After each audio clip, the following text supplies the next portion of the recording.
मैं जानता हूं आज दोनों ही पक्ष आए हैं तैयारियों के साथ। हम गर्दनों के साथ हैं, वो आरियों के साथ।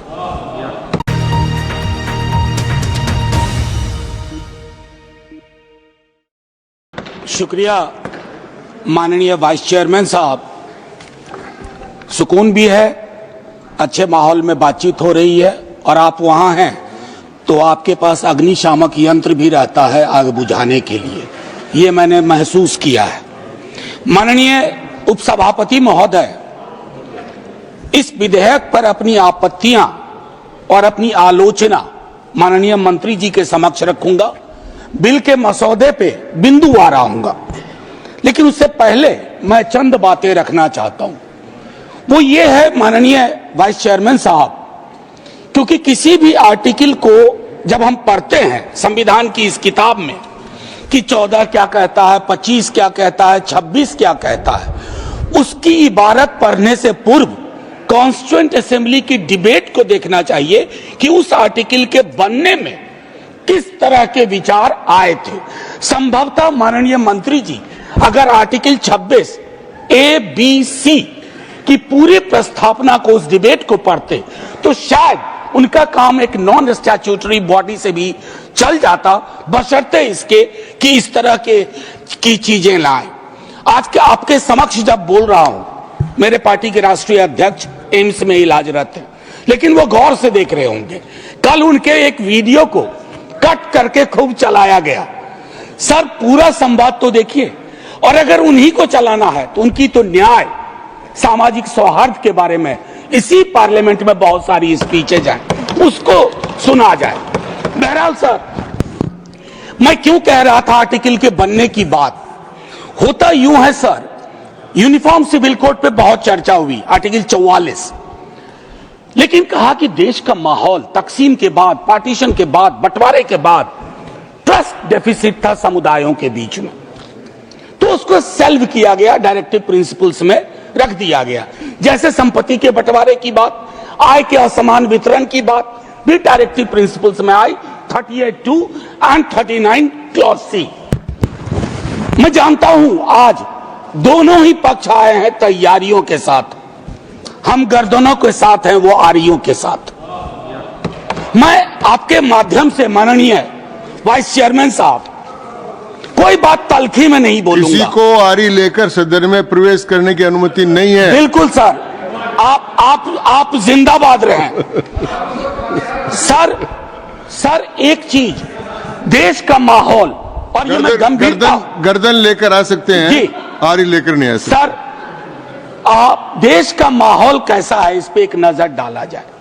गाहे बगाहे इकोनॉमिक बाइकॉट की बात होती है, गाहे बगाहे किसी पुरानी मस्जिद के नीचे कुछ चीजें ढूंढी जाती हैं, गाहे बगाहे प्लेसेस ऑफ वर्शिप एक्ट पे सवाल उठता है। सर, इस तरह के माहौल में आपके बिल का कंटेंट और आपके बिल का इंटेंट दोनों सवालिया निशान खड़े करता है। ये महत्वपूर्ण है। चिंता इस बात की नहीं है, अभी चुन के आए हैं, हम भी चुन के आए हैं, लेकिन चुन के आने के बाद बहुमत विजडम की गारंटी नहीं होता है। आप लोग अक्सर ये सोचते हैं कि बहुत बड़ी बहुमत है तो सारा विजडम आप ही के पास है। सर, माननीय सभापति महोदय, खान पान, वस्त्र, आभूषण, भाषा, इबादत, इतनी तकरार, उसमें क्या होता है ना, एक समुदाय को लग रहा है। सर, मैं आपके माध्यम से एक चीज कहना चाहता था।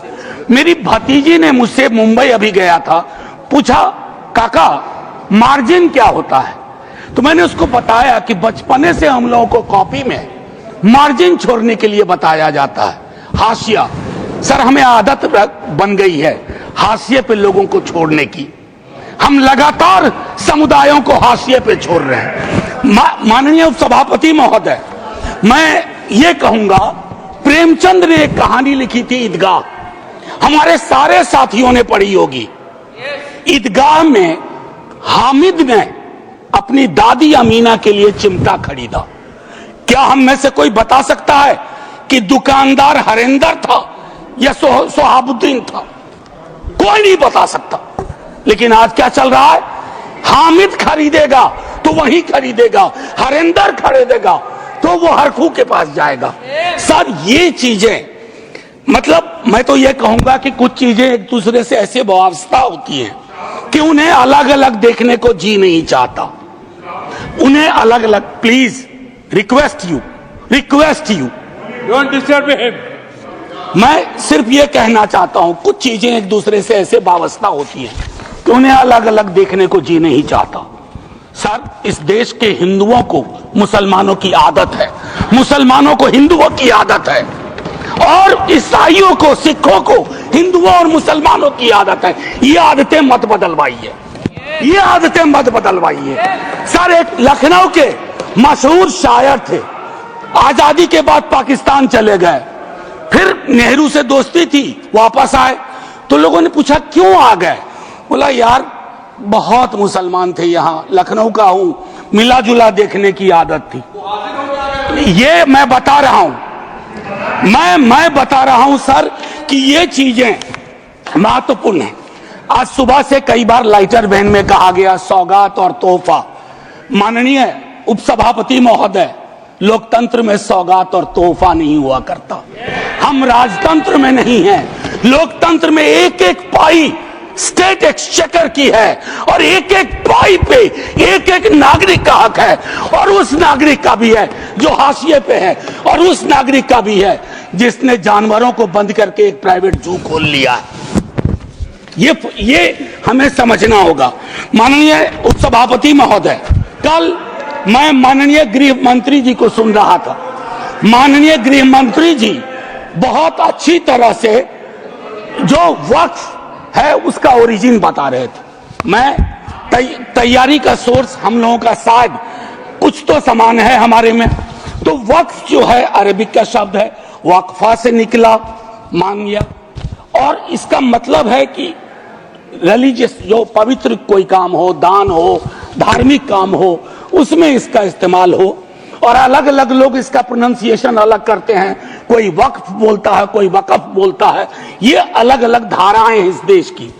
काबा की मस्जिद जो 622 में बनी प्रॉफिट मोहम्मद के time, peace be upon him, वो पहली इस्लामिक वक्फ थी। उसके बाद एक चीज हम सबको याद रखना चाहिए, हम किसी भी धर्म के मानने वाले हों, राष्ट्र की अवधारणा से पूर्व नदियां नहीं बटी थी, संस्थाएं ऐसे नहीं बटे थे, बनते गए, उसमें सुधार भी हुआ।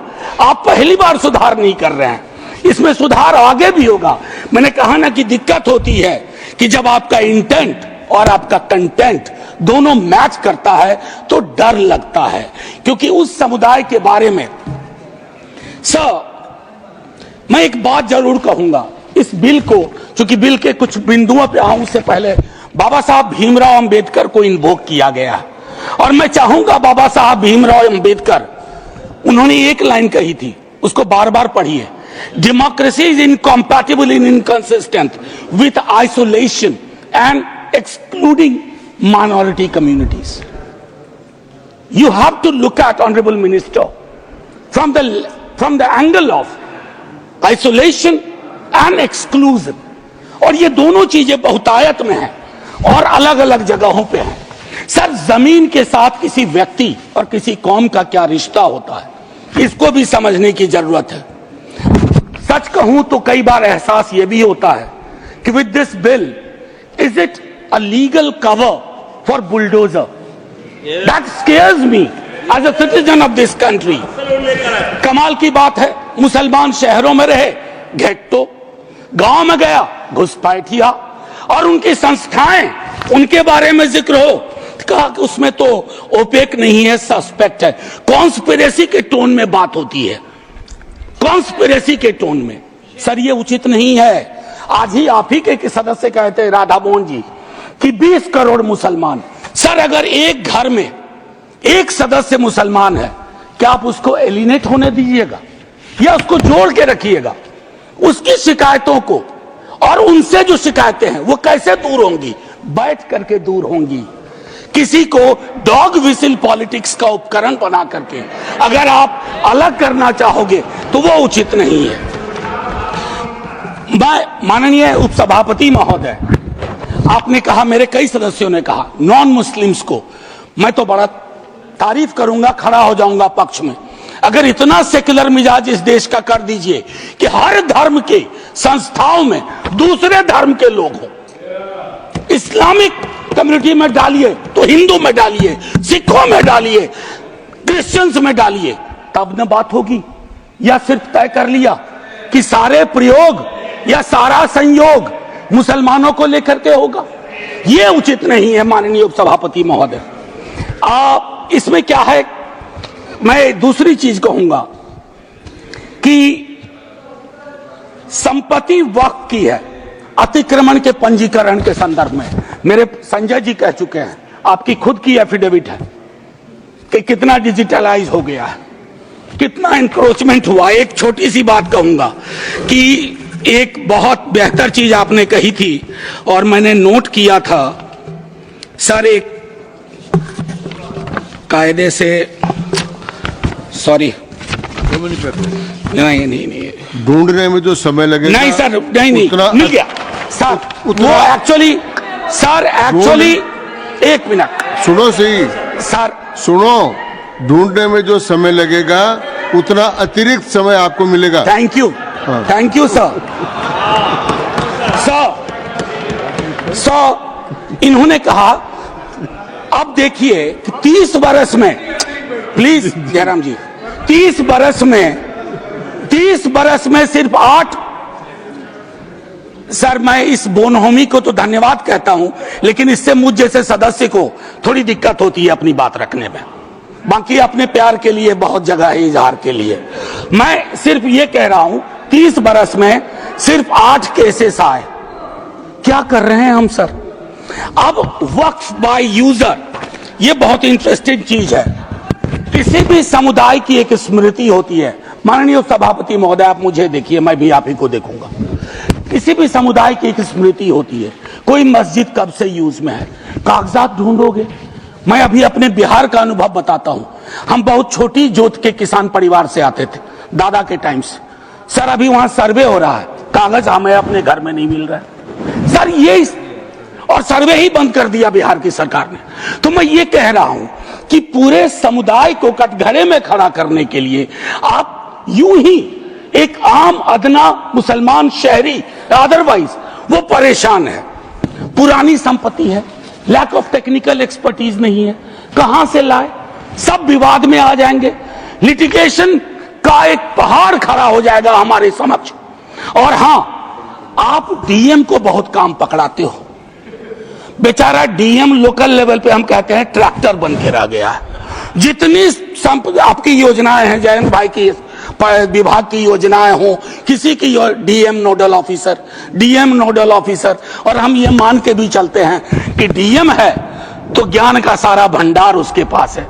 डीएम को एक एक महकमे की मीटिंग का टाइम नहीं मिलता है, क्या क्या करेगा डीएम। मैं आपके माध्यम से माननीय सभापति महोदय, वीकर सेक्शंस की बड़ी चर्चा इसमें की गई है। कम से कम पसमानदा, अपने हिंदू समाज में भी पसमानदा बहुत बड़े। जब जब आप लोगों के पास आग्रह करता हूं 0 आवर के माध्यम से या किसी उपकरण से कि साहब कास्ट सेंसस करवा दो, तो आप चुप हो जाते हैं। अभी संजय जी ने कहा कि भगवान ने अगर ये व्यवस्था नहीं बनाई ऊंच नीच की, जाति व्यवस्था की, तो भगवान के समक्ष जो इबादत का है, जो मंदिर है, वहां क्यों ये व्यवस्था बनी रहे? क्यों नहीं आरक्षण हो?